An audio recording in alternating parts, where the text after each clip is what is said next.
ഇപ്പോൾ പുറത്തുവരുന്ന വളരെ പ്രധാനപ്പെട്ട ഒരു വിവരം, നാളെ നടക്കുന്ന മുനിസിപ്പൽ ബസ് സ്റ്റാൻഡ് ഉദ്ഘാടന ചടങ്ങിൽ പങ്കെടുക്കരുത് എന്ന് രാഹുൽ മാങ്കൂട്ടത്തിന് പാലക്കാട് നഗരസഭയുടെ കത്ത് കിട്ടിയിരിക്കുന്നു.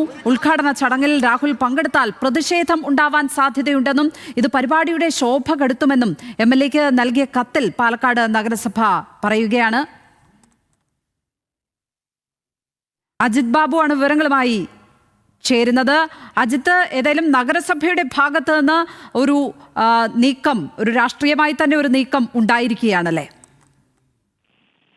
തീർച്ചയായും രാഷ്ട്രീയ നീക്കം തന്നെ ഇതിനെ വിശേഷിപ്പിക്കേണ്ടി വരും. കാരണം വലിയ തരത്തിലുള്ള പ്രതിഷേധമാണ് BJPയും അതുപോലെ തന്നെ BJPയുടെ സംഘടനകളും ഒക്കെ രാഹുൽ മാങ്കൂട്ടത്തിനെതിരെ ഉയർത്തിയത്.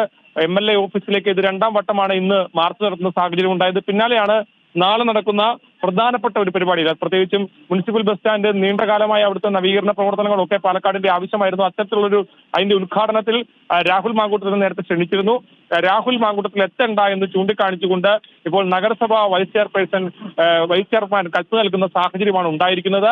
അതിൽ പ്രധാനമായും രണ്ട് കാര്യങ്ങളാണ് പറയുന്നത്. ഒന്ന്, രാഹുൽ വന്നാൽ പരിപാടിയുടെ ശോഭ നഷ്ടപ്പെടുമെന്നുള്ളതാണ് ഒന്നാമതായി പറയുന്നത്. രണ്ട്, പ്രതിഷേധം കണക്കിലെടുത്ത് വരേണ്ട എന്നുള്ളതുമാണ്. രണ്ട് കാര്യങ്ങൾ പറയുന്നു. അതായത് പാലക്കാട്ടെ MLAക്ക് ഇത്തരത്തിൽ നഗരസഭ ഒരു പ്രധാനപ്പെട്ട പരിപാടിയിൽ പങ്കെടുക്കേണ്ട എന്ന് ചൂണ്ടിക്കാണിച്ചുകൊണ്ട് കത്ത് നൽകേണ്ടി വരുന്ന ഗതികെട്ട ഒരു സാഹചര്യത്തിലേക്ക് എത്തുന്നു എന്നുള്ളത് വളരെ ദയനീയമാണ്. അതേതാണെങ്കിലും ഒരു രാഷ്ട്രീയ നീക്കം കൂടിയാണ് എന്നുള്ള കാര്യത്തിൽ ഒരു സംശയവുമില്ല. ലക്ഷ്മി പത്മ, ഒരു രാഷ്ട്രീയ നീക്കം തന്നെ